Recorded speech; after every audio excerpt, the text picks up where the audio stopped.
Wala kang karapatan na sumbatan ako. Anak ko siya, kaya ako lang ang may karapatan magdesisyon para sa kanya. Ikaw, sampid ka lang. Nanay ka lang ng anak niya pero hanggang dun lang yon. Naintindihan mo?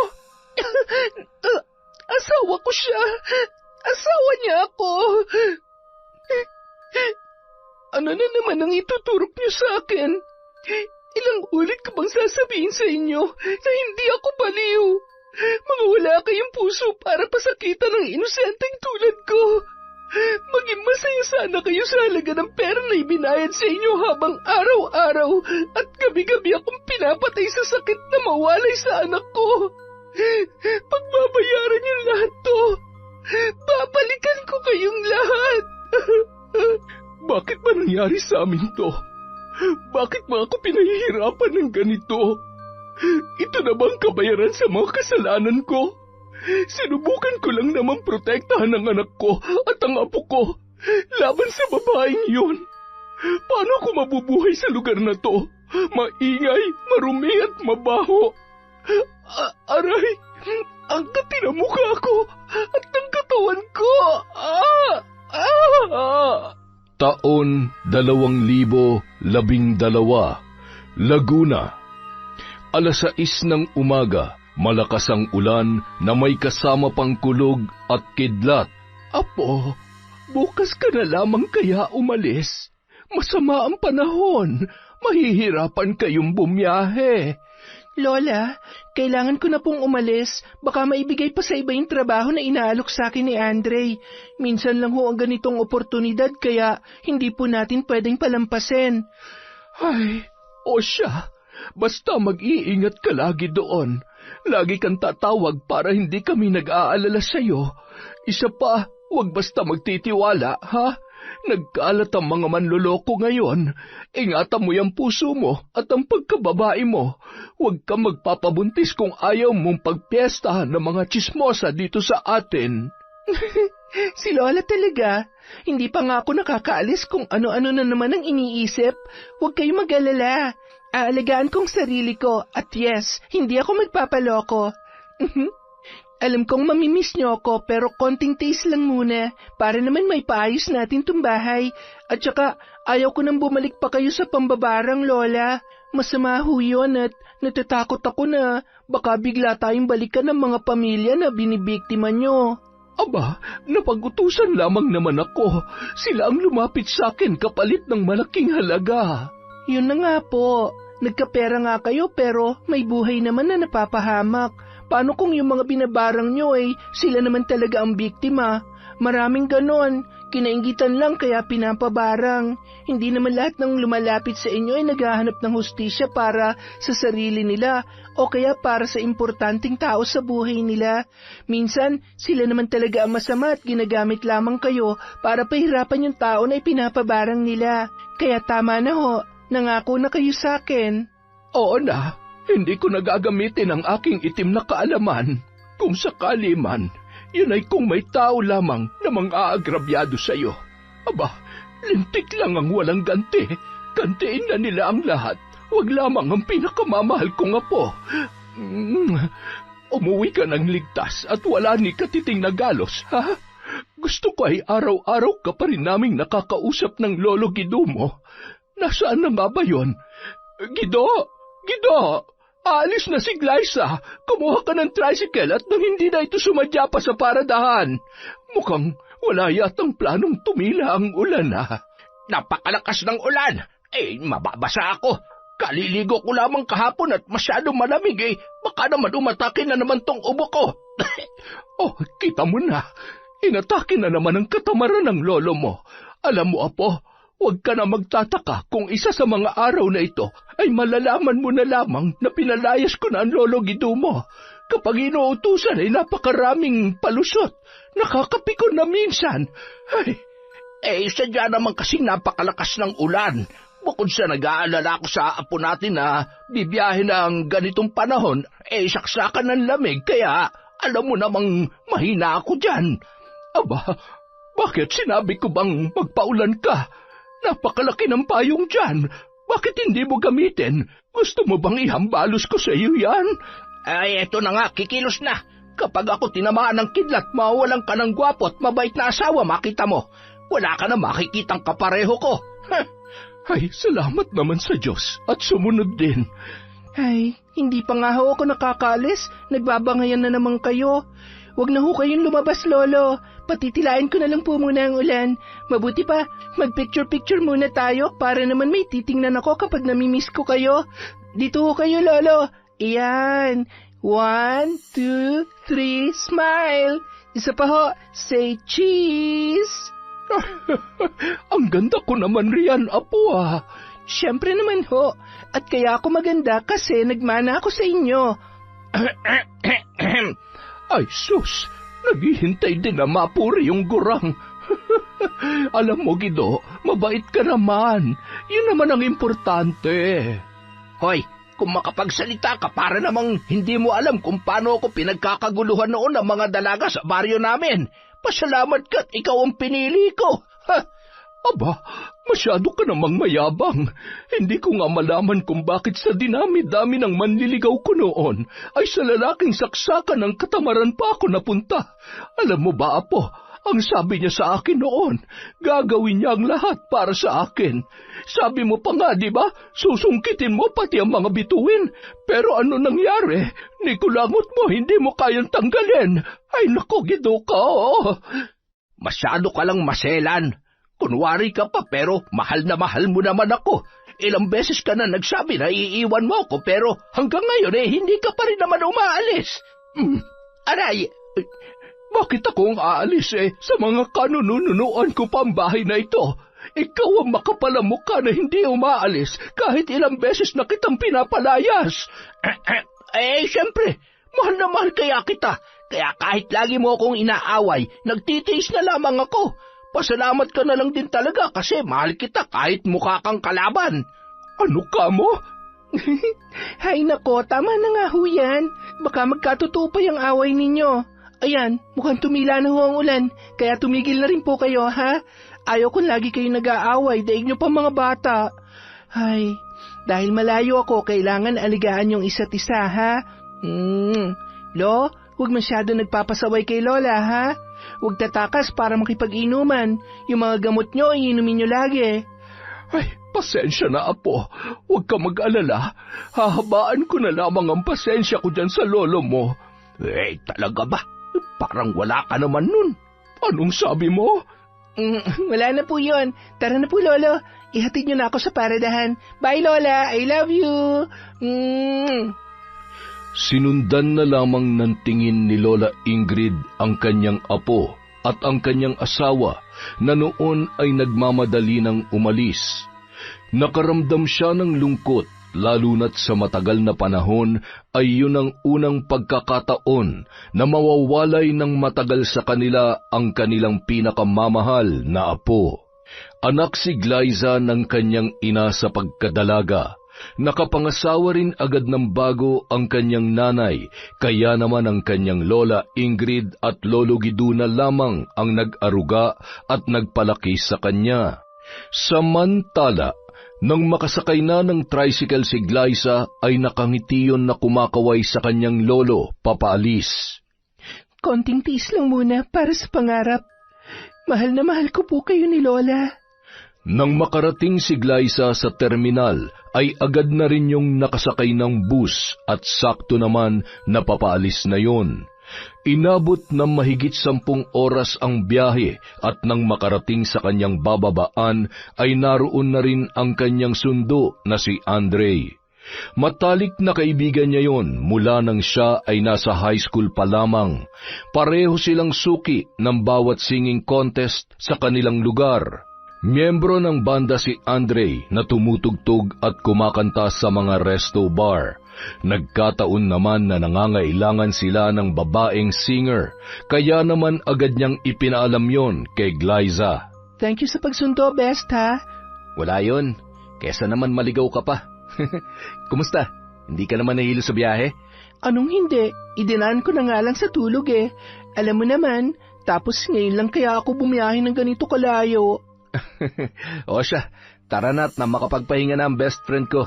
Isang jeep na lang naman galing dito, makakarating na tayo sa apartment ko. 2 naman ang kwarto doon kaya huwag ka mag-alala. Hatian mo na lang ako sa renta kapag may pera ka na. Ang taray! Salamat talaga, Besta. Huwag ka mag-alala, kapag nakaluwag-luwag na, babayaran kita agad. Buti na lang naisipan mo akong isali sa banda nyo. Oo naman, kaya nga tinawagan kita agad eh.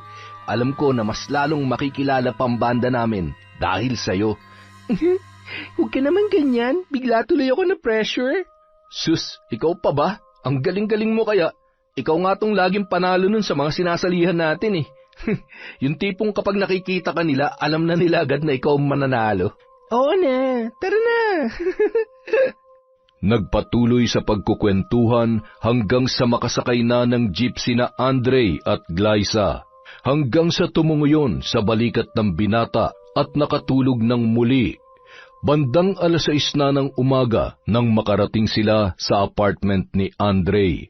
Agad naman nagluto ng almusal ang binata para sa kanilang dalawa. At bago siya matulog, tinulungan na siya ni Andre na ayusin ang kanyang mga gamit. Nang magising yun, agad naman sila nag-ensayo at pagkatapos ay nagpunta na sa isang kilalang resto bar. Mababait at sobrang generous sa mga customer natin. Sigurado mag-e-enjoy ka. Mabait din yung kasamahan natin sa banda. Matutuwa sa iyo yung mga yun, lalo na mga customer. Ay, sana nga, hindi ako maunahan ng kaba. Ikaw? Kakabahan? Para kang halimaw kapag nagpe-perform sa stage? Hindi nga nagkamali si Andre. Agad na nakilala at nagustuhan si Glyza ng kanilang mga customer. Sa paglipas ng ilang buwan, isa sa mga napahanga ng dalaga ay ang binatang mayaman na si Mark. Kaibigan niya ang may-ari ng resto bar na yon, kaya naman halos gabi-gabi ay dumadaan siya pagkagaling sa trabaho. Glyza, pauwi ka na? Yes po. Hinihintay ko lang po yung kaibigan ko, si Andre. So kaibigan mo pala talaga siya maliban sa magkatrabaho kayo. Akala ko kasi boyfriend mo eh. Masyado kayong close eh. Opo sir. Ano po kasi, magkaibigan na kami mula pa nung high school. Para na nga po kami magkapatid. I see. Meaning to say, single ka pa? As in, wala pang boyfriend? Wala pa po. Wala pa pong plano. Sige po sir, ingat po kayo sa pag-drive. Babalikan ko na lang po si Andre. Ibang klase. Mukhang pahihirapan pa yata ako Ay, dinedma niya ba yung pagiging magandang lalaki ko? Hindi niya ba alam na halos magkandara pa ang ibang babae rito para lang mapansin ko tapos ako na tong lumalapit sa kanya? Lalayo pa siya. Isa sa mga araw na to, magiging girlfriend din kita. Sinisiguro ko yan. Ay, Glyza, Glyza, Glyza. Palingon-lingon si Glyza nang bigla siyang tinapik sa balikat ni Andre na noon ay bitbit ang kanyang gitara. Sino sinisilip-silip mo dyan? Yung kaibigan ni boss? Si Boss Mark. Bakit? Crush mo? Hindi no, kinausap niya kasi ako kanina. Ikaw? Kinausap? Hindi nga. Oo nga, medyo nailang nga ako kaya ayun, nag-aalibay na lang ako. Bakit? Ano bang sinabi niya sa'yo? Wala yun. Halika na, amuy na lang tayo. Antok na ako eh. Ang daya naman. Ganyan ka na ngayon sa akin, ha? Ayaw mo magkwento? Siguro. Uy, aminin. Pinopormahan ka, no? Hindi, no? Ang kulit mo. Hindi magkakagusto sa akin yon. Amoy mayaman at siguradong may girlfriend na yon. O baka nga may asawa na. Ay, bakit ba natin siya pinag-uusapan? Tara na nga. Ayaw mo nun? Makakapag-asawa ka ng mayaman? Mababago ng buhay mo. Hindi mo na kailangan magpuyat pa at magkanda pao sa pagkanta. Tumigil ka nga. Hindi ko pinangarap na makapag-asawa ng mayaman. Kaya ko naman magtrabaho. Naks, sipag naman talaga ng best friend ko. Pero malay mo, sabi nga, huwag tayo magsasalita ng tapos. Mula nung gabing yun, halos araw-araw nang gumagawa ng paraan si Mark para makausap ang dalaga. Dahilan para hindi na makatanggi si Glyza, lalo na't maging ang best friend niya ay naging tulay din nito para siya ay ligawan. Halos 6 na buwan din siyang niligawan ni Mark hanggang sa sinagot niya na ang binata. Ay, tama ba itong ginagawa ko? Bakit parang Kahit alam kong gusto ko rin naman siya. Oo, may nararamdaman naman talaga ako sa kanya. Pero bakit parang may mali? Kinakabahan ako. Natatakot ako na hindi ko maintindihan. Masyado ka lang nag-overthink. Mas okay nga yan eh. Para makita mo kung walang magbabago sa pakikitungo niya sa'yo ngayong boyfriend mo na siya. Isa pa, mukhang seryoso naman talaga yung tao eh. Sabihin na natin na magiging okay kami, pero paano naman yung pamilya niya? Baka mamaya sugurin ako ng nanay niya rito tapos alam mo na, mahirap lang ako at hindi ako bagay sa... Ayun, napakanega mo talaga. Hindi naman lahat na mayaman masama ang ugali, uy. Malay mo mabait din tulad ni Sir Mark. Kung hindi naman, di sana mag-offer ng 1 milyon tapos balatuhan mo na lang ako. Nakakaasar ka talaga. Ito naman, nagbibiro lang naman eh. Nakabato ka agad. Kalmahan mo lang kasi. Enjoy. Hindi naman pwedeng puro na lamang trabaho. Lumab life ka rin. Tumigil ka nga. Kaya pala hanggang ngayon hindi ka pa rin nagkaka-girlfriend. Wala ka rin naman nililigawan. Umamin ka nga sa akin? Bakla ka ba? Anong bakla? Hindi ah. Di ba pwedeng hindi ko pa nakikita yung babaeng para sa akin? Sus, palusot. Aminin mo lang kasi. Hindi kita i-judge, promise. Hindi i-judge ka dyan. Anong tawag sa ginagawa mo? Nagtatanong lang. Sige na nga, hindi na kita kukulitin. Makalipas ang 1 taong relasyon, nagulat na lamang si Glyza nang yayain siya ni Mark sa bahay nila upang ipakilala ang dalaga sa kanyang mga magulang. Kinakabahan man ay hindi na rin nakatanggi pa ang dalaga, lalo na't yun din ang paraan para mas makilala niya ang binata maging ang mga magulang nito. Bumili pa yun ng formal na bestida na isusuot nung araw na yun at sinuot niya ang niregalong hikaw at kwintas ng binata para sa gabing yun. Nang makarating sa bahay, agad na sinalubong ang magkasintahan ng nanay ni Andre sa kanilang napakagandang balkonahe. Maganda ang ngiti noon lalo na nang makita ang maayos na tindig ni Glyza at ang suot nito na hindi mapagkakamalan na anak mahirap. I'm glad to finally meet you, Iha. Thank you po, tita. Nice meeting you po. Tuloy ka. Nagpaluto ako ng mga paborito ni Andre para kung sakali man may idea ka na sa kung anong gusto ng anak ko. Alam mo, ito ang unang beses na nagpakilala siya sa amin ng dad niya ng girlfriend. So I guess you're the lucky girl. Feel at home, Iha. I told you mabait ang mami and dad ko. Sure ako na magugustuhan ka nila. Tara? Matipid lamang nang umiti si Glyza kay Mark, sabay huminga ng malalim bago humakbang papunta sa napakalawak na dining area. Kinikilabutan pa siya nang makita ang mga babasagin at mamahaling figurin. Grabe, ang yaman pala talaga nila. Diyos ko po, kayo na pong bahala sa akin. Baka mamaya hindi ako makasagot sa mga tanong ng mami at daddy niya. Sana naman, huwag silang English ng English. Baka mamaya hindi ako makasagot eh. Nakakahiya. Babe, are you okay? Relax ka lang, okay? Dad, we're here. Si Glyza po, my girlfriend. Ikinagagala kita makilala, Glyza. Maupo na kayo't masarap magkwentuhan habang kumakain. Agad naman hinila ni Mark ang upuan para makaupo si Glyza. Napalunuklaway na lamang ang dalaga nang makita ang iba't ibang sukat ng kubyertos na nasa kanyang harapan. Napatingin na lamang siya kay Mark at ginaya ang ginagawa ng kanyang boyfriend. Nagkatinginan naman ang mag-asawang Ted at Vina na animoy na halata ang ikinikilos ng dalaga. Napabuntong hininga si Vina at napailing. Glyza, pwede ko bang malaman kung saan kayo nagkakilala ng anak ko? Sa resto bar po. Oh, I see. May sarili kang resto bar. Tama ba? Hindi po, tita. Singer po ako doon. What? Singer? In short, nag-entertain ka ng mga lalaking... Mom, it's not what you think. Isang magaling na singer si Glyza. Super talented siya. How about your parents? Anong work nila? Ikaw, anong tinapos mo? May iba na pong pamilya ang nanay ko at hindi ko pa po nakikilala ang tatay ko. Yung lolo at lola ko po ang nagpalaki sa akin. Hindi na rin po ako nakapag-aral sa kolehiyo. Excuse me. kausapin mo yung anak mo at baka kung ano pang masabi ko. Dad, sandali. May problema po ba? Glyza, malino naman siguro sa'yo kung ano mangyayari kapag ipinagpatuloy mo ang pakikipagrelasyon sa anak ko. Alam mo kasi, kilala na namin ang mga katulad mo. Mga hampaslupang nais makaangat sa buhay, kaya maghahanap ng makakapitan. Pwede naman yon, pero marami pang iba dyan. Huwag na lang ang anak namin. You can go now.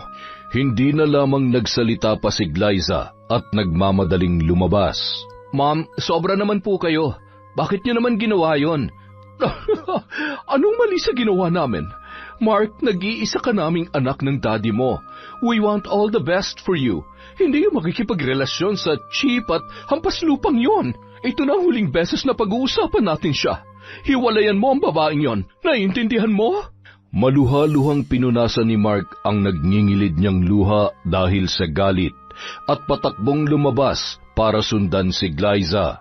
Inabutan niya ang dalaga sa labas ng tarangkahan na noon ay patuloy sa paghagulhol. Babe, sorry. Hindi ko naman alam na... Ano? Hindi mo alam na ganun kamata pobre ang mga magulang mo? Sabi ko naman sa'yo noon pa, hindi tayo bagay. Tanga ko rin kasi. Dahil kahit alam ko ng posible mangyari to, hindi ko pa rin pinigilan ng sarili ko na mahalin ka. Babe, minahal din naman kita. Hindi ko naman naisip na mamahalin din kita sa kabila ng maraming pagkakaiba nating dalawa. I'm sorry kung nasaktan kita. Susubukan kong kausapin sila ulit to give you a chance na... Tama na, Mark. Wala rin pupuntahan ng relasyon natin. Tsaka, ayaw kong ako pa maging dahilan kung bakit magkakasira kayo ng parents mo. Tanggapin na lang natin na hanggang dito na lamang talaga tayo. Babe, sandali. Glyza! Agad na pinara ni Glyza ang dumating na tricycle at sumakay ang dalaga. Parang wala sa sarili na nagpahatid sa paradahan ng jeep, pauwi sa bago niyang apartment na malapit din lang sa tinutuluyan ng kanyang kaibigan na si Andre. Doon siya dumiretso sa bahay ng binata at agad na ininom ang isang nakabukas na beer pagdating niya roon. Aba, kailan ka pa natutong uminom, ha? Teka, ano ba nangyari? Bakit mugtong-mugto yung mata mo? Nag-away ba kayo ni Mark? Wala na kami. Ano? Bakit? Paano? Nang babae ba siya? May asawa na? Ano? Ayaw ba sa'yo ng parents niya? Kung alam mo lang yun, sobrang kahihiyan na naramdaman ko kanina. Hindi ko alam na may ganun pala kamata pobreng mga tao. Akala ko kasi sa mga teleserye lang may ganun eh. Sa totoong buhay din pala. Ano bang sinabi sa'yo? Hindi ka man lang ba pinagtanggol ni Mark sa mga magulang niya? Mukha namang hindi niya inaasahan na gano'n ang mangyayari. Nung una dahil sa itsura kong to, akala ng parents niya mayaman ako. Noong nagtanong na sila tungkol sa akin, sa mga magulang ko at trabaho ko, doon biglang nag-ibang tingin nila sa akin. Alam mo yung pakiramdam na para akong basahan sa paningin nila. Sa tanang buhay ko, kanina ko lang naranasan na mapahiya ng gano'n. Siguro dahil mapera sila, iniisip nila na peperahan ko lang yung anak nila. At syempre, mas gugustuhin nila yung babaeng kasing yaman din nila. Natutuloy akong bumiyahe mag-isa nang wala sa panahon. Ay, hindi tama yung ginawa nila sa'yo. Tsaka, sana ipinagtanggol ka man lang ng Mark na yun. Upakan ko siya eh. Kukulit-kuliting ka niya tapos hindi ka naman pala niya kayang protektahan. Ay, huwag ka mag-alala. Makakahanap ka pa ng mahal ka talaga at yung kaya kang ipaglaban. Huwag kang iiyak dahil doon, hindi bagay sa'yo. Gusto mo ba lumipat tayo ng bar para... Hindi naman kailangan. Bakit tayo mag-a-adjust? Sa susunod na magkita kami, hindi ko na siya kilala. Wala akong ibang dapat gawin kundi kalimutan ko na siya. Makalipas ang 1 buwan. Eto, tubig. Mag-1 linggo ka na nagsusuka. Magpa-check up ka na kaya.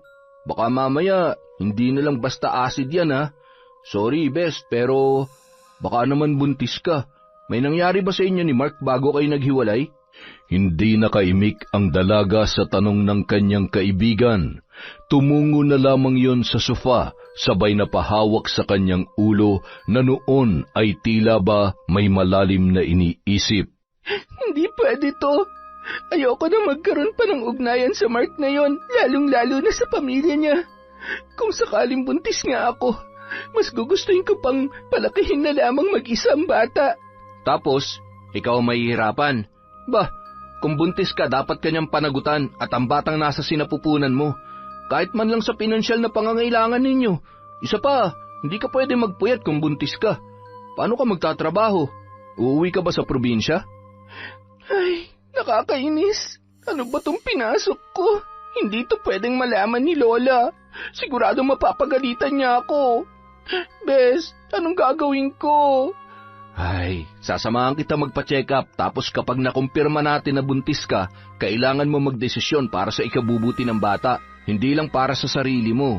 Nung araw ding yon, nakumpirma nila na mahigit 2 buwan ng buntis si Glyza.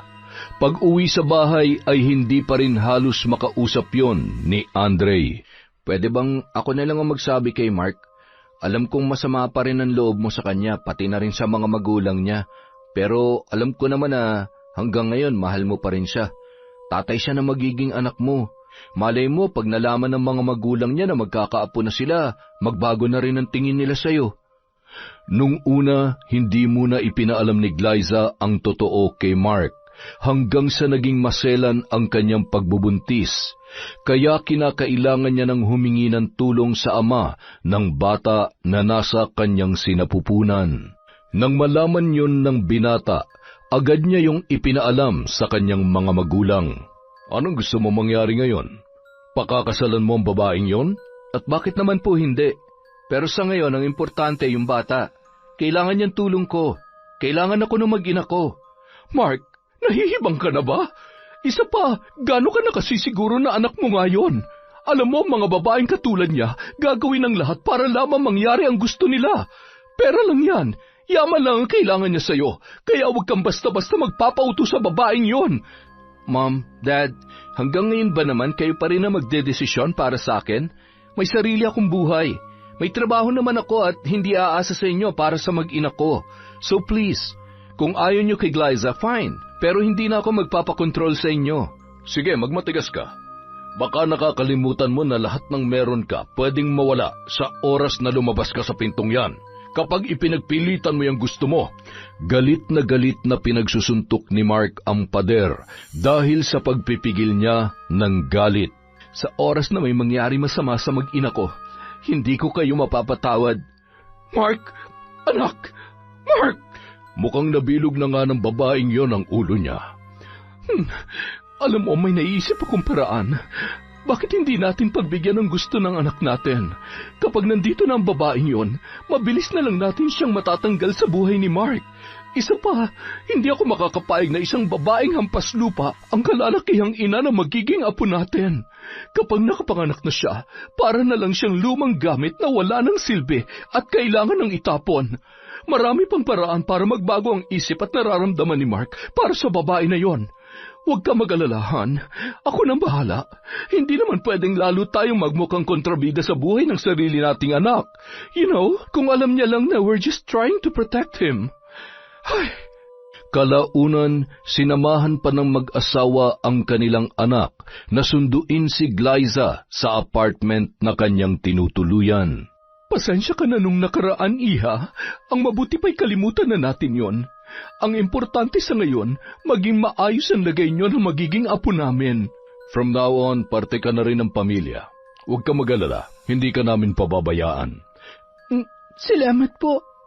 Kung hindi po sana masela ng pagbubuntis ko, hindi ko naman... Babe, responsibilidad ko kayo ng baby natin. Mahal kita at pakakasalan kita. Para patunayan ko sa iyo na mahal kita, hindi na ako makakapayag na maghiwalay pa ulit tayo. Tara na. Huwag ka na mag-isip ng kung ano-ano. Makakasama sa anak natin yan. Isang private civil wedding kung saan silang dalawa at ang mga magulang lamang ni Glyza ang naging saksi sa pag-iisang dibdib ni na Mark at Glyza. Sa katunayan, ang mga magulang ni Mark ang nag-asikaso ng lahat ng yun. Masaya naman si Glyza dahil kahit papaano nararamdaman niya na natanggap siya ng mag-asawa. Hindi pa rin ako makapaniwala na kasal na tayo. Thank you, Mark. Salamat kasi pinaglaban mo pa rin ang relasyon natin. Kami ng baby natin. Huwag ka mag-alala. Hanggat nabubuhay ako, poprotektahan ko kayo. Mahal na mahal kita at ang baby natin. Alam mo, babe, hindi ako makapaniwala na mamahalin kita ng sobra. Nang una kasi wala naman sa loob ko na magseryoso pa sa relasyon. Pero akalain mo, sa'yo lang pala ako bibigay. Wala eh, masyado akong na-inlove sa boses at mga mata mong yan. Naku, nambola ka pa talaga. Ay, sana hindi ako mahirapan sa panganganak. Hindi na ako makapaghintay na makita ang baby natin. Ako rin, sobrang excited na ako makita at alagaan kayo pareho. Lumipas ang mga araw. Mas lalong naging masaya ang pagsasama ni Mark at Glyza. Hindi nakakapagtrabaho ang babae dahil masela niyang pagbubuntis. Inako muna ni Mark ang responsibilidad nito sa kanyang lolo at lola. Nadismaya man ang dalawang matanda nang malaman na nag-asawa na ang kanilang apo at ikinasal na yon na hindi man lamang sila nakadalo ay wala naman silang nagawa kundi tanggapin at maging masaya na lamang sa naging kapalaran ng kanilang apo. Nang malaman naman ng mga magulang ni Mark ang tungkol sa pagsuporta niya sa lolo at lola ni Glyza, galit na galit ang mga yon. Kita mo na, Ted? Ito ang sinasabi ko eh. Ang sarap ng buhay nila, ha? Ano, pati sila responsibilidad na rin ni Mark? Pabayaan mo na. Pasasaan ba't may hangganan rin naman ang pagpapakasarap nila? Kapag nakapanganak na si Glyza, wala na siyang silbi at ilalagay na natin siya sa dapat niyang kalagyan. Eksakto. Pauwi ng kababata niyang si Jane. Ewan ko na lang kung hindi magbago ang isip ni Mark kapag nagkita silang muli. Ni Katitingay, walang binatbat ang Glyza na yan sa babae na nararapat para sa anak ko. Higit sa lahat, tayo ang magpapalaki sa apo natin. Siya lang ang may karapatang makinabang sa pera at ari-arian natin. Isang gabi, galing sa trabaho si Mark. Malakas ang ulan at hangin. Habang nagmamaneho, agad niya namang sinagot ang tawag ni Glyza na batid niyang nag-aalala na para sa kanya ng mga sandaling yon. Babe, nasan ka na? Okay ka lang ba? Oh babe, ayos lamang ako. Pauwi na, nasa biyahe na. Sige babe, mag-iingat ka sa pagmamaneho ha? Opo, I love you. I love you too babe. Hindi gumagana ang preno. Mababangga ako! Sigaw, tunog ng mga sasakyan, malakas na pagbangga ang huling narinig ni Glyza nung mga oras na yon. Hindi! Mark! Nang marinig ni Vina ang malakas na hiyaw ni Glyza, ay nataranta yon na lumapit sa kanya. Ano nangyari? Bakit ka umiiyak? Tita, na-aksidente po yata si Mark. Kausap ko po siya tapos narinig ko po na nawalan daw siya ng preno. May narinig po akong banggaan. Hindi pwede may mangyari masama sa anak ko. Hindi! Ilang minuto pa ang lumipas, may tumawag ng mga pulis na nagparating ng malungkot na balita tungkol sa sinapit ni Mark na dineklara ng mga doktor na dead on arrival. Kasalanan mo to! Malas ka sa buhay ng anak ko! Aray ko po, tita! Bitawan niyo po ako! Nasasaktan po ako! Talagang masasaktan ka! Halika dito! Gagawin kong impyerno ang buhay mo! Kinaladkad ni Vina si Glyza sa isang madilim na silid na nagsisilbing tambakan ng mga lumang gamit at siniguro na hindi makakalabas yon. Tita, palabasin niyo po ako dito. Kailangan ko makita ang asawa ko. Palabasin niyo ako dito para awahan niyo na. Pinabantayan din siya ni Vina sa mga katulong upang masiguro na magiging ligtas pa rin ang apo nila hanggang sa maisilang ang bata. Tila bilanggo na inaabutan lamang ng pagkain at tubig sa silid na yon. Ilang beses ring nakiusap si Glyza ngunit hindi siya pinakikinggan ng mga katulong, lalo na't takot ang mga yon sa kanilang amo. Sa burol kung saan naroon lahat ng mga kamag-anak at kaibigan ay wala man lamang ni isang nakakaalam na mayroon ng asawa si Mark. Samantalang hindi mapigilan ni Glyza ang kanyang sarili na panghinaan ng loob dahil sa kanyang sitwasyon at higit sa lahat, ang katotohanan na hindi man lamang niya nakita sa huling pagkakataon ang kanyang asawa. Alam ko kung nasan ka man ngayon. Hindi ito ang gusto mo, babe. Tulungan mo ko. Bigyan mo ko ng lakas ng loob para sa anak natin. Mahal na mahal kita. Matapos mailibing ang lalaki, ay lalong nanariwa ang galit na mag-asawa para kay Glyza. Hindi ko nagugustuhin pa makita ang pagmumukha ng babaeng yon sa pamamahay ko. Wala akong pakialam kung ano mangyari sa kanya. Palayasin mo na siya sa bahay na to at baka kung ano pa magawa ko sa kanya. Ted, hindi pwede. Kailangan natin makasiguro na wala siya magagawa laban sa atin. Isa pa, paano nga po natin? Hindi natin pwedeng idamay ang bata sa galit natin sa kanya. Kung meron mang dapat magdusa, siya lamang yon, hindi ang apo natin. Kung ganon, panahon na para ipadala siya kung saan siya nararapat. Tama. Nakausap ko na rin naman yung may-ari ng ospital na yon. Ibibigay natin ang halaga na hinihingi nila basta maisagawa lamang nila na maayos ang plano.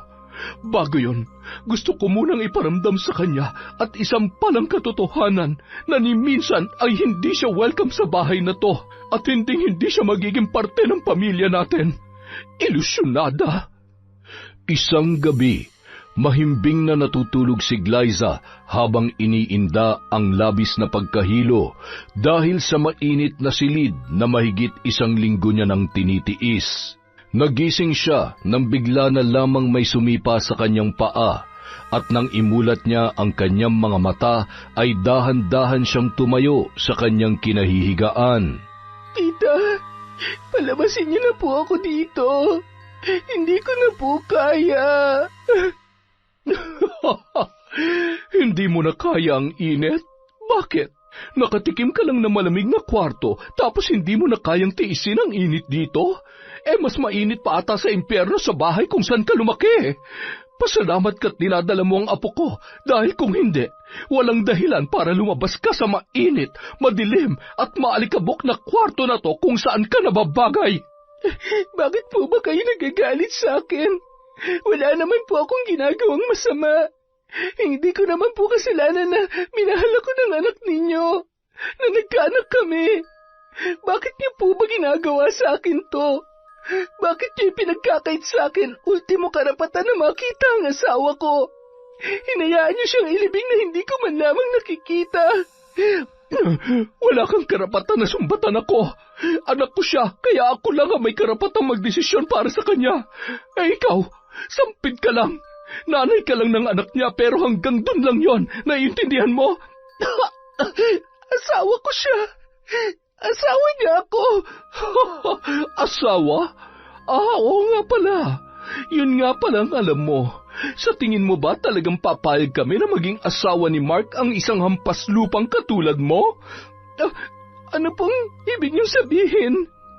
Peke ang kasal niyo, kaya wala kang mahihita kahit piso mula sa amin. Pasalamat ka nga dahil sa ilang buwan mo ng pagtira dito ay nakaranas ka ng masarap na buhay. At isa pa, alam ko rin naman na ang anak ko ang nagpapadala ng sustento sa mga patay gutom mong lola at lola. Hindi ba? Napakaswerte niyo naman. Masarap bang magpakasasa sa pera na pinaghirapan ng anak ko? Ang kapal ng mukha mo! Peke, napakasama niyo. Ni minsan wala akong hiningi sa anak niyo. Kusang loob niyang ginawa yon dahil hindi na ako makapagtrabaho. Alam niyo naman naging masela ng pagbubuntis ko sa loob ng ilang buwan kaya naman ginamit mo yon para samantalahin ang kabaitan ni Mark. Ngayong wala na siya at alam mo na ang totoo. Malaya ka na makakaalis sa bahay na to kapag naisilang mo na ang anak mo. Pero habang hindi pa, baka naman gusto mong pagtrabahuhan ang lahat ng pagkakautang mo. Wala akong utang na dapat pagbayaran. Napakasama ng ugali niyo. Kayo nakiusap at lumapit sa akin na sumama dito tapos ganitong gagawin niyo sa akin? Mga wala kayong awa. Mga sinungaling kayo. Kahit gumapang pa ako sa hirap, kaya kong buhayin ang anak ko kesa ikulong niyo ako dito. Anong gagawin mo? Aalis ka? Anong klaseng buhay ang ibibigay mo sa apo ko, ha? Itutulad mo siya sa'yo? Ipinanganak na mas mahirap pa sa ipis at daga? Lalaki na walang narating sa buhay? Huwag mong idamay ang apo ko sa kamalasan mo dahil kami lamang ang nararapat na magpalaki sa kanya. Hindi niyo makukuha sa akin ang anak ko. Mamamatay muna ako bago niyo siya makuha sa akin. Buong lakas na itinulak ni Glyza si Vina. Nang hihina man, pilit niyang inihakbang ang kanyang mga paa para makalabas sa silid na yon. Bruha ka! Bumalik ka dito! Mga katulong, huwag niyong hahayaan na makalis ang babaeng yan! Pinagtulungang pigilan ng mga yon si Glyza, na noon ay pilit naman na nagpupumiglas. Parang awa niyo na! Hayaan niyo na ako makalis dito! Ang tiyan ko! Ang sakit! Manganganak na yata ako! Tingnan mo nga naman ang pagkakataon, Glyza. Kaya naman siguro malinaw na sa'yo na kahit anong gawin mo, wala ka nang magagawa pa para ilayo sa amin ang anak mo. Dahil kahit sarili mo, hindi mo matutulungan. Kung ano man ang binabalak mo, tandaan mo, hindi hahayaan ng Diyos na ilayo mo sa akin ang anak ko. Makalipas ang ilang sandali, umalingaw-ngaw na ang tunog ng ambulansya. At doon ay agarang isinugod sa ospital si Glyza.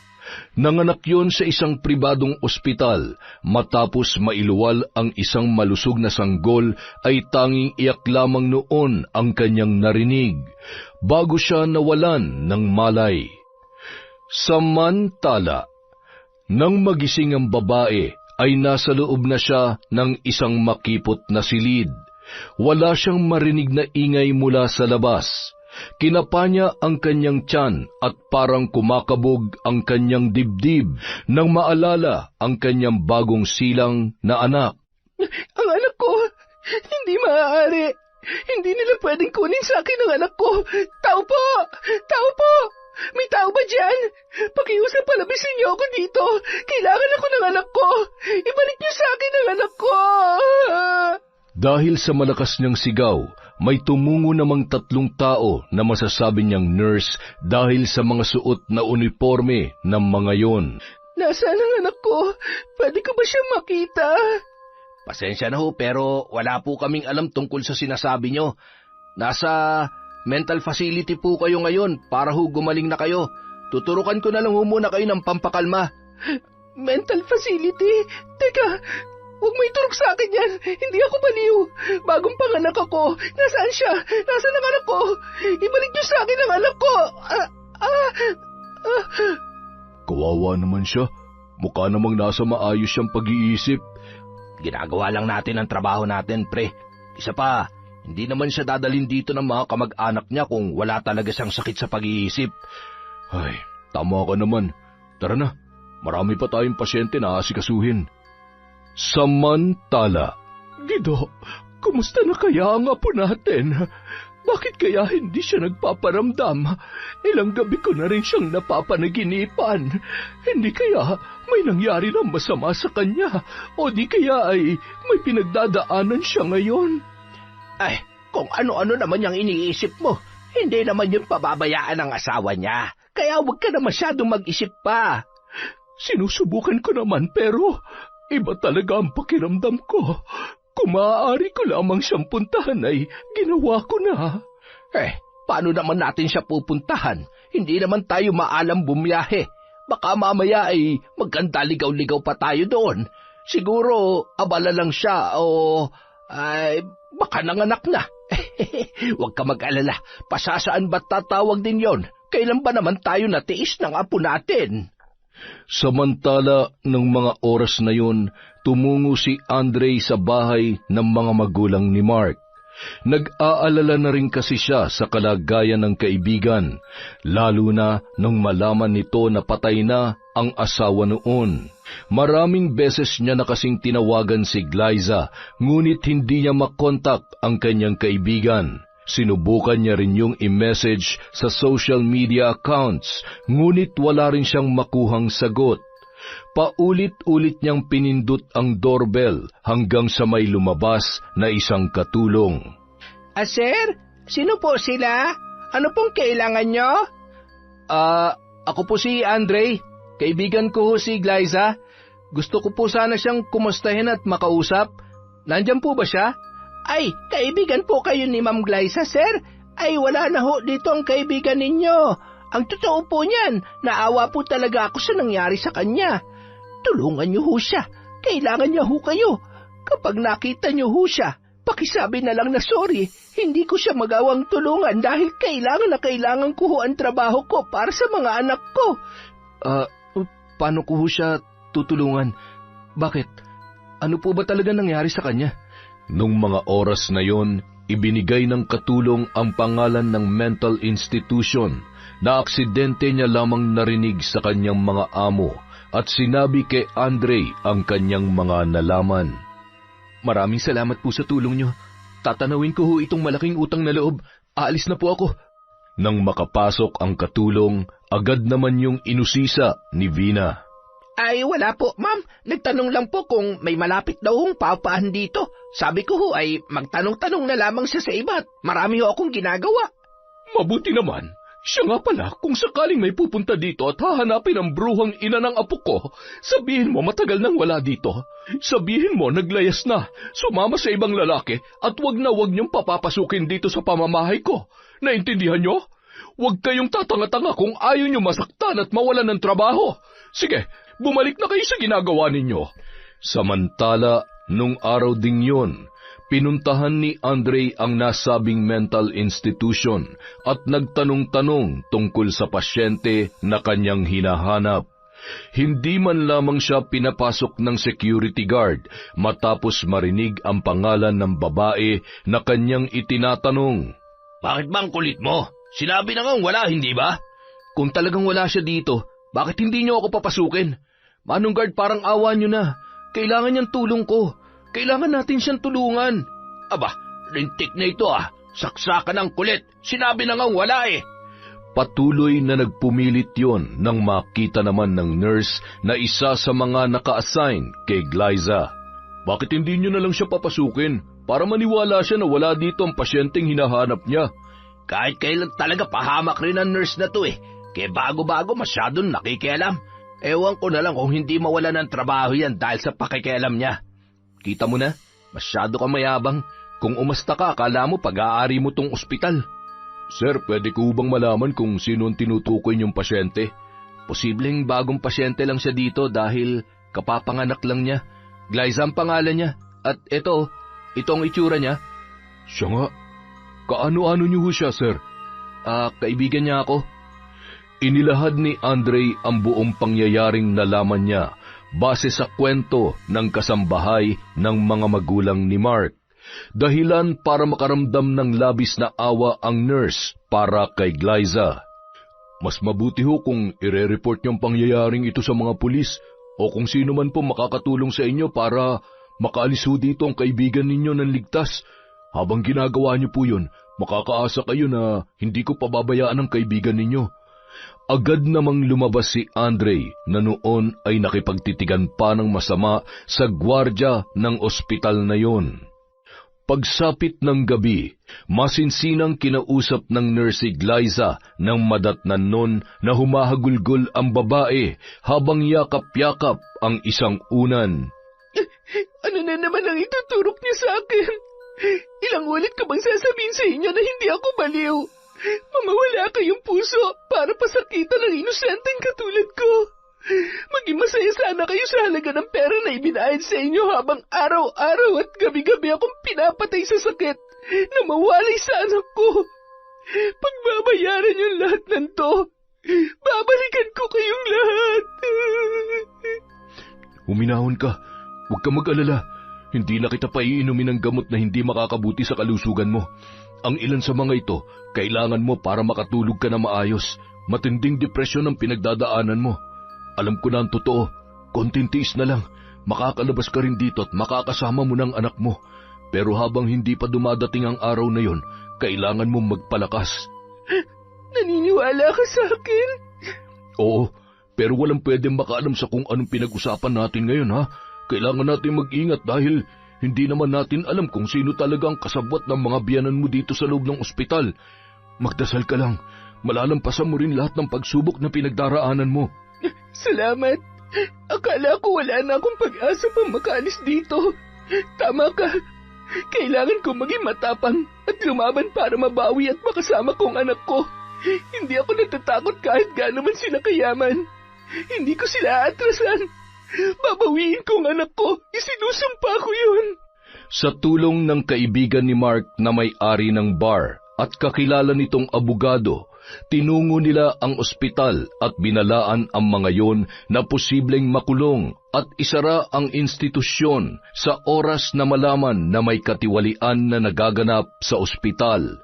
Napatunayan din ng mga yon na wala talagang sakit sa pag-iisip si Glyza. Idinaan pa nila sa isang test upang tuluyang makalabas siya sa mental institution. Sa takot ng may-ari na maipasara ang kanyang negosyo, nanikluhod yun kay Glyza at nangakong tutulong na lamang sa kahit anong paraan upang makabawi sa babae, wag lamang magreklamo sa kanila. Tinanggap na lamang ni Glyza ang inaalok nitong tulong upang tuluyang maisagawa ang kanyang planong pagbawi sa anak at paghihiganti sa kanyang mga kinilalang biyanan. Isa pa, nakita niya rin kung gaano karaming mawawalan ng trabaho kapag ipinasara ang ospital na yon. Maraming kaibigan si Mark na nagtulong-tulong para makapagsimulang muli si Glyza. Gayun din si Andre na naging katuwang niya sa bawat plano. Nang malumbalik ang lakas nito gamit ang perang nalikom niya, ay nakipagsosyo siya sa kanilang boss na may-ari ng resto bar, kung saan sila kumakanta ng kanyang kaibigan. Bumalik siya sa pagkanta habang lumalago naman ang pera niya nang hindi niya namamalayan. Handa na akong harapin sila. Magsasampa ako ng kaso para sa kustudiya ng anak ko. Ako ang nanay niya, kaya ako may karapatan sa kanya.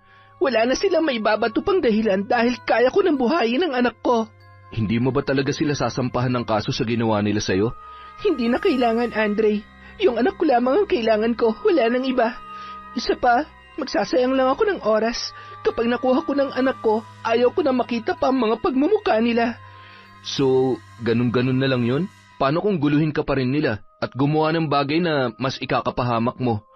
Huwag ka mag-alala dahil hindi ko na sila bibigyan ng pagkakataon para gawin yon.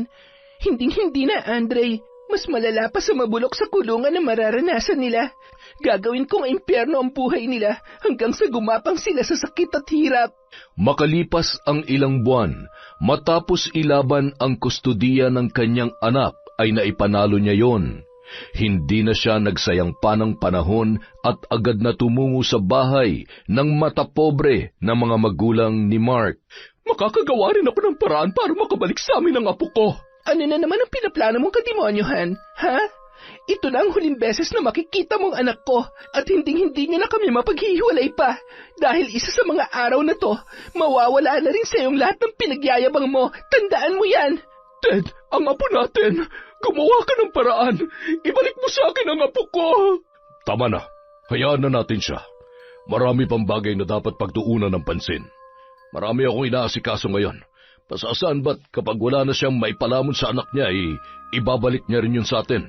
Makalipas ang isang buwan. Ano bang nangyayari? Hindi pwede mabankrupt ang mga negosyo natin. Paano na tayo? Ginawa ko ng lahat.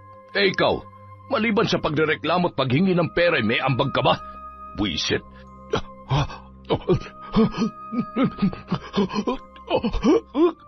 Ted, ano nangyayari sa'yo? Ay, Diyos ko! Ano bang tinitingin-tingin niyo, mga inutil kayo? Tumawag kayo ng ambulansya, bilis! Ted, dadalhin kita sa ospital! Mula nung araw na yun, iba't ibang sakit na ang dumapo sa katawan ni Ted, kaya naman wala na siyang panahon para ibangon ang kanyang mga negosyo. Ted, anong gagawin ko? Naubos na ang pera natin, pati ang mga ari-arian natin dahil sa mga operasyon mo. Lumaban ka naman. Huwag mo naman akong pahirapan ng ganito. Hindi ko alam ang gagawin ko kapag nawala ka. Paano na ako? Alam mo namang wala akong alam sa trabaho. Ted, maawa ka naman sa akin. Kung mamamatay na rin lang naman ako, mas makabubuti pa kung iuwi mo na lamang ako sa bahay natin. Pagod na ako, Vina. Gusto ko nang magpahinga. Sinunod naman ng babae ang kahilingan ng kanyang asawa. Isa-isa na rin na nagsialisan ang mga kasambahay dahil wala na silang maipasahod. Naibenta na rin pati ang mga mamahaling gamit niya at mga alahas. Samantala, Ilang oras na lamang ang hihintayin ko upang matuluyan ka. Tingnan ko lang kung hindi magpumalahaw na parang kalabaw ang asawa mo. At ikaw, babaeng demonyita ka. Ewan ko na lang kung hindi ka magtanda. Napakabait ng apo ko para pasakitan mo. Kahit gaano kakayaman, wala kang karapatan na hamakin ang pinakamamahal kong apo. At higit sa lahat, ang ipagkait sa kanya ang sarili niyang anak. Ngayon, namnamin mo ang sakit na mawalay sa mahal mo sa buhay na lintik ka.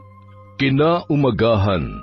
Ted, lilinisan ko ang sugat mo at pagkatapos ay kailangan mong uminom ng gamot.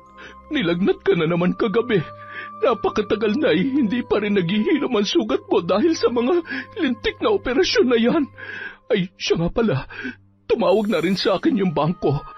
Huwag naman sana munang hatakin ang bahay na ito. Hindi ko na talaga alam kung paano na tayo.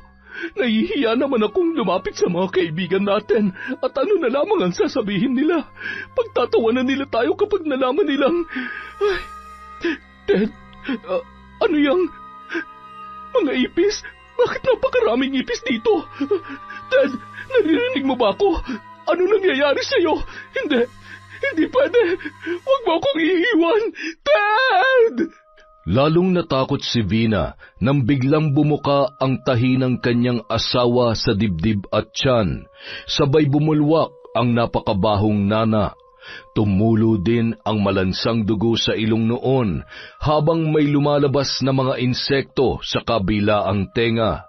Hindi niya naman maipaliwanag kung saan nagmumula ang napakaraming bubwit na pumasok sa kwartong yon.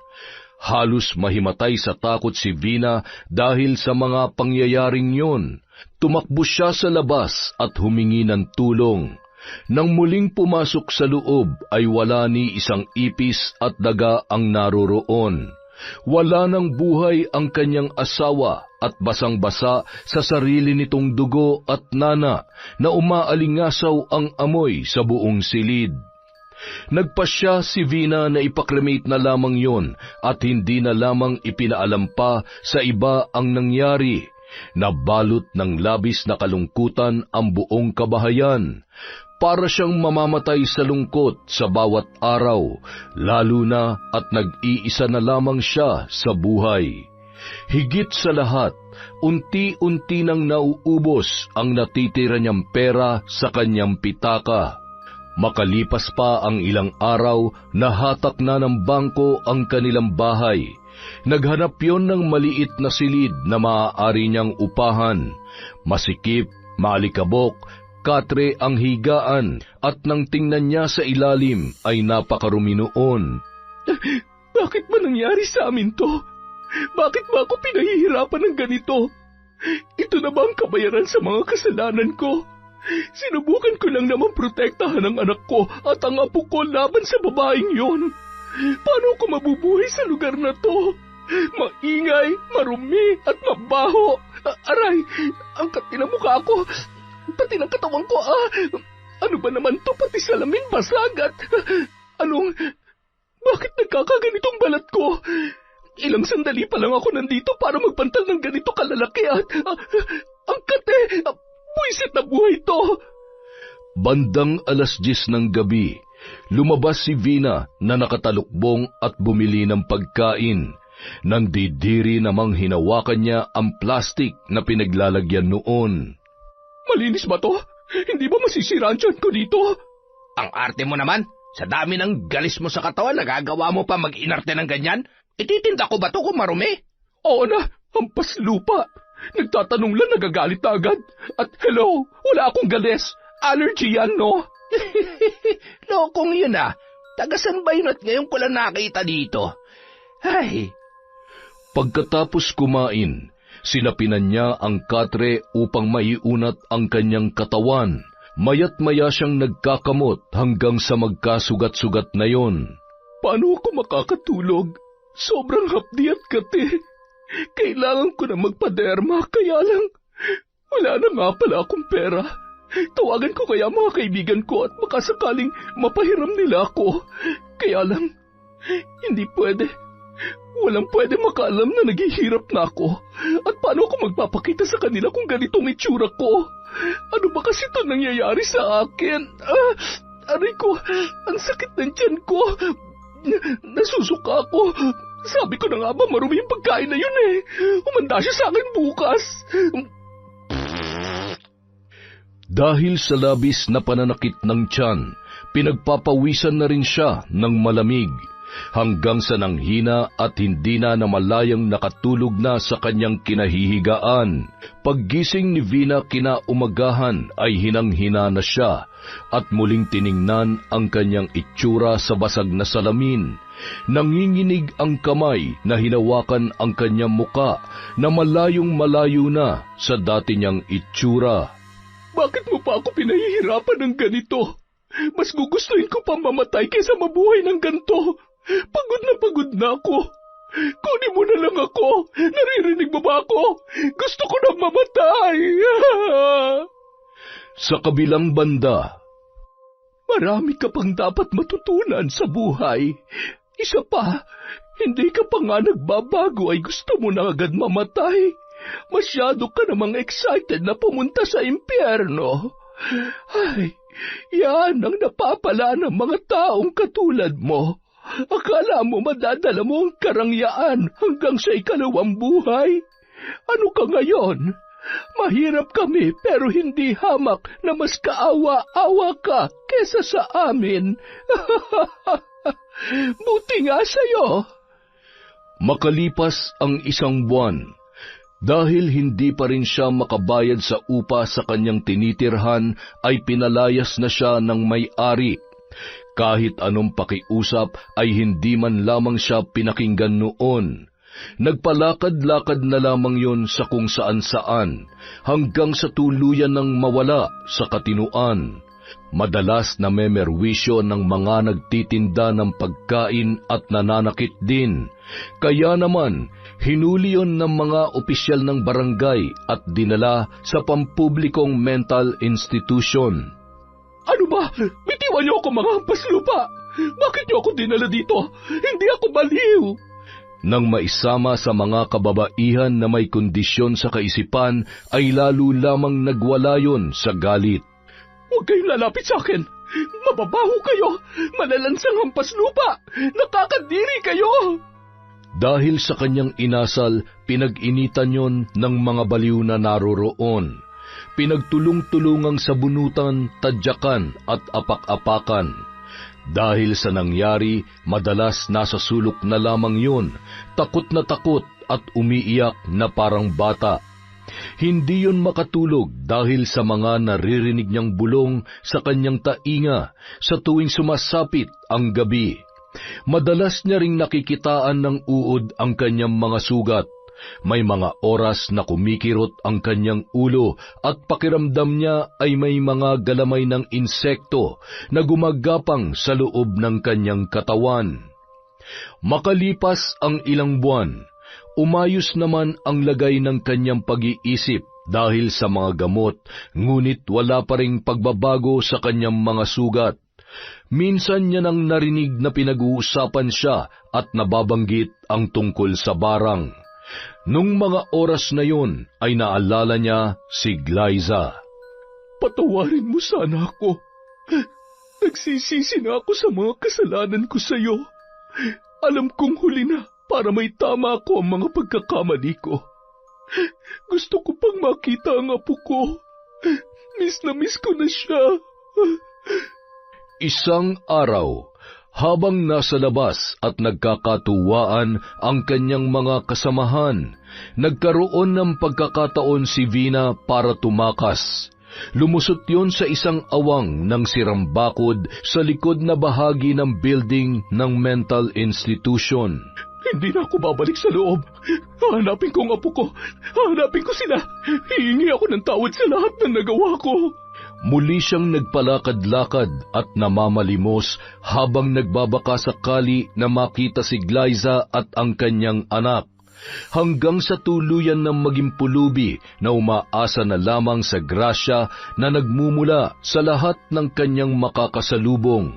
Masaya na sa isang tinapay at tubig upang malamnan lamang ang kanyang sikmura.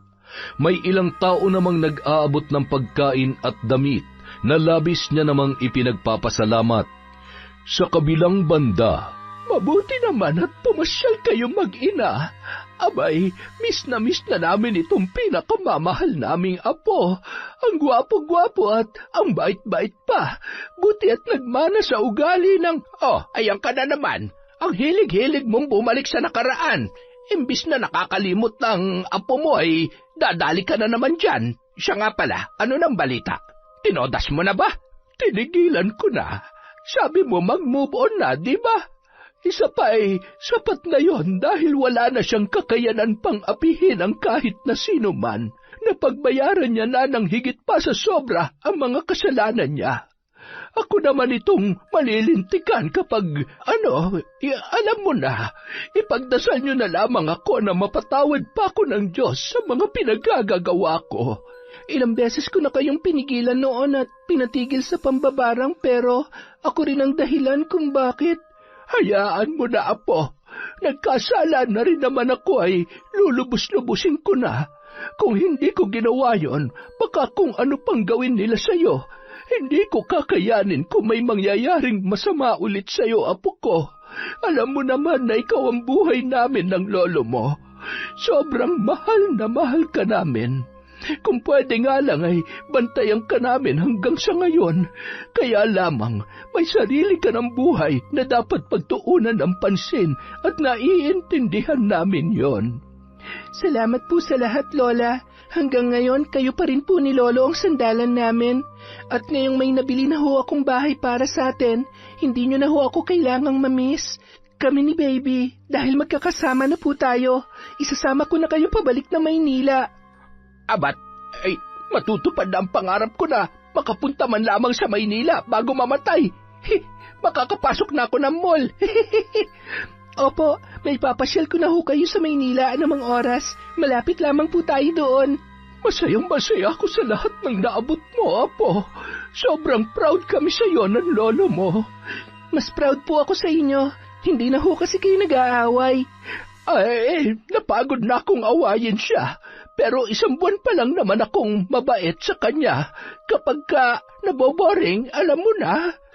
Sus Mariosep naman talaga, oo. Siya, bumiyahe na tayo agad ng Malibangka.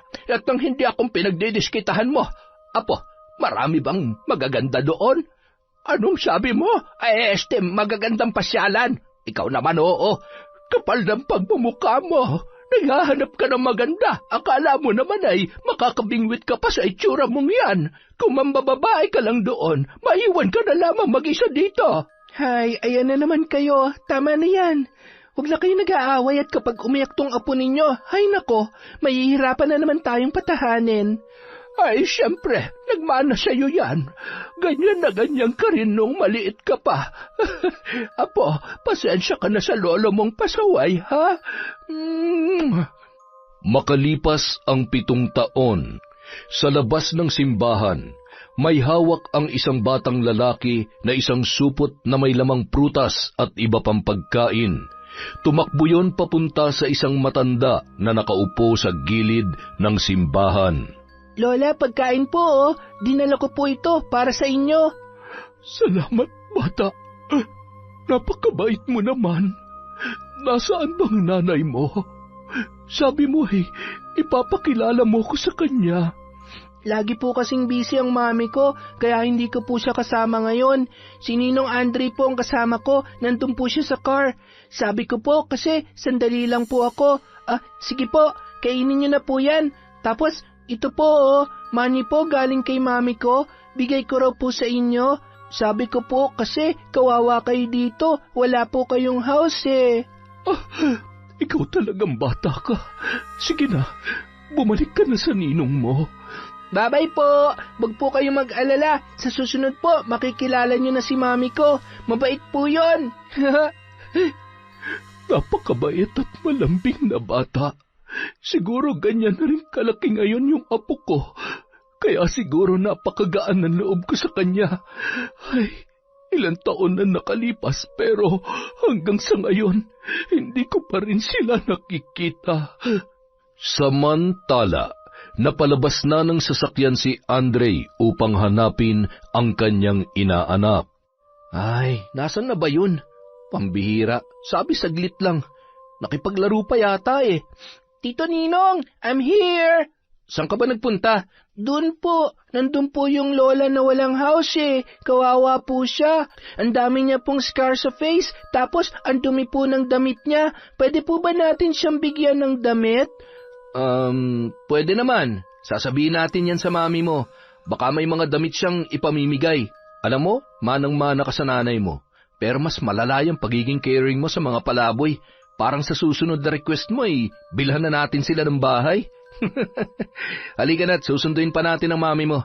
Hinihintay na tayo nun. Tito Ninong, bakit lagi niyong sinusundo si mami? Love mo siya, no? Ha? Love? Kung ano-ano na naman ang iniisip mo. Ikaw talaga, kabata-bata mo pa, ang dami mong alam. Love mo si mami ko kasi lagi mo siyang inaalagaan. Alam mo, kami kasi ng mami mo, best friends kami. Hindi kami mabubuhay at sasaya kung hindi kami magkasama. Hindi po ba pwedeng kayo na lang ang daddy ko? Pwede naman. Para mo na rin naman akong daddy, pero kahit kailan, hindi ko mapapalitan ng daddy mo sa buhay ng mami mo. Kaya, Tito Ninong mo na lang ako. Tumango-tango na lamang ang bata at mahigpit na humawak sa kamay ni Andre at ngumiti na parang hindi kumbinsido sa kanyang mga sinabi.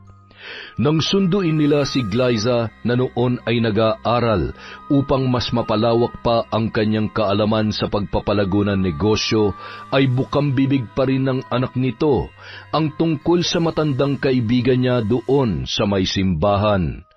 Dahil sa hiling ng bata, naghanap sila ng mga damit at iba pang pwedeng ibigay sa nasabing matanda. Isang araw, Mami, dito po. Bilis po, Mami. Oh, dahan-dahan ka lang, anak. Baka naman madapa ka niyan. Pambihira naman talaga tong anak ko, oo. Konting-konti na lang, magseselos ng lola mo. Lola, nandito na po ulit kami. May dala po kami para sa inyo. Kami? May kasama ka? Anak, ang bilis mo naman tumakbo. Magandang umaga ho sa... Glyza? Ho? Bakit niyo ako kilala? Siguro dahil ganito na ang itsura ko kaya siguradong hindi mo na nga ako namumukaan. Pero masaya ako na makita ka para makahingi ako ng tawad. Siya na ba ang apo ko? Anak, halika dito kay Mami. Mami, bakit po siya umiiyak? Galit po ba kayo sa kanya? Kilala niyo po ba siya? Anak, sorry pero kailangan na nating umalis.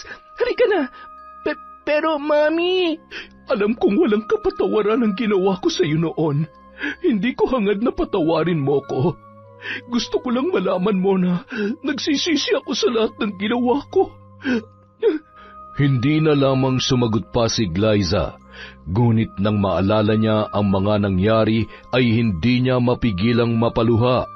Lumakad sila papalayo habang palingon-lingon naman ang kanyang anak sa kinauupuan ng matanda na halos hindi na makayanang makatayo. Mami, sorry na po. Huwag na po kayo mag-cry. At niyakap na lamang ni Glyza ang kanyang anak ng mahigpit. Sorry anak ko. Akala ni Mami, nakalimutan ko na ang lahat. Pero hindi ko akalain na manunumbalik lahat ng ginawa niya sa akin noon. Sorry kasi hindi ko pa siya kayang patawarin sa ngayon. Pero ipinagdadasal ko na balang araw, maibibigay ko rin sa kanya ang kapatawaran na yon. Huwag ka na mag-cry-cry, Mami. Don't worry, tutulungan ko kayo mag-pray na ma-forgive niyo po siya para totoong happy ka na po talaga. Makalipas ang 1 linggo, kinuha ng ilang social workers na kumukupkop sa mga palaboy ang matanda upang maibigay ang kanyang pangangailangan. Pambihira ka talaga. Nagawa mo pang tulungan ang bruha na yon. Ay, hindi ko rin po maintindihan ang sarili ko, Lola. Kahit sobrang galit ako sa kanya. Nakaramdam pa rin po ako ng awa nung makita ko ang lagay niya. Mukha naman pong nagbago na nga siya. Isa pa, sapat naman na siguro yung hirap na pinagdaanan niya para pagbayaran lahat ng mga kasalanan niya. At saka, mali rin namang gumanti tayo sa ganoong paraan. Ay, kung sa bagay, mas maigi na rin nang tuluyan ka na makausad sa mga nangyari. At saka, nanay pa rin naman siya ng tatay ng anak mo. Tama ho kayo. Alam ko na sa kabila ng masamang ugali niya, hindi naman gugustuhin ni Mark na makita siya sa ganoong kalagayan. Habang nag-uusap ang dalawa, ay siya namang dating ni Andre na may dalang bulaklak. Oh, para saan yan? Anong meron? Ano pa nga ba? Yung anak mo, inutusan akong bilhan ka ng bulaklak, ibigay ko raw sa'yo. Tapos ayun na, nasa labas, nakikipaglaro na sa mga bata. Bakit mo naman sinunod? Nagpatalo ka na naman sa inaanak mo. Makulit manang-mana sa'yo. Aba, sa wakas ay may lakas na rin ng loob na manligaw itong si Andre. Naku, hindi po ako nanliligaw. Alam mo ikaw, para kang pinipilit. Hindi rin naman ako magpapaligaw sa'yo, no? Okay na ako sa kung anong meron tayo ngayon. Ihampas ko kaya to sa mukha mo na matauhan ka. Kahit hindi mo sabihin, noon pa man alam ko nang mahal mo ko. Masaya naman na tayo at kahit anong mangyari, nandito lang tayo para sa isa't isa. Ay, anak ng torpe naman talaga, oo. Siya, maghapunan na nga lamang tayo. Gido, tawagin mo na yung apo mo sa labas. Nakayuko lamang si Andre habang tila malalim ang iniisip. I love you. Mahal kita, Glyza. I love you too, Apo. I love you raw, Apo, hoy. I love you too. Salamat palagi. Pero, wag muna nating ipilit yan, okay? Tara, kain na lang muna tayo. Sige ba? Yun! Isa na namang malupit na kwento mula sa channel natin. Pasensya na po kayo, medyo magaspang lang yung boses ni Enteng. Inubo tayo kahapon nabasa yata ng ulan sa probinsya. Pasensya na, pero syempre dapat hindi mawala ang shoutout. Simulan po natin kay Finky Rusi 14. Hi kay Merly Herbolingo. Hi din po kay Pinky ko, kay Manisan Mamot Mapadtaya. Shoutout kay Jerlyn Arabado, kay Celestina Sigua, kay Josie Aniban. Hi kay Jessica Rojas, kay Elizabeth Sabariza. Hello din po kay Romeo Marcelino. Hi kay Joy Yatutab. Shout out kay Len TV2, kay Mary General Rhea Batiduan. Hi po kay Mira from Batangas, kay Roslyn Gumok, kay Pureza Tagiwalo. Hi kay Leonila Mempin, kay Arlene Torquiza, kay Lea Tan. Hi po kay Gemini 06. Shout out kay Boss Kimpoy Feliciano. Hi kay Robert Crimen, kay Noemi Garcia Pabunan, kay Angelina Ignacio, Rosalyn Rodriguez, Edgardo Fontanilla.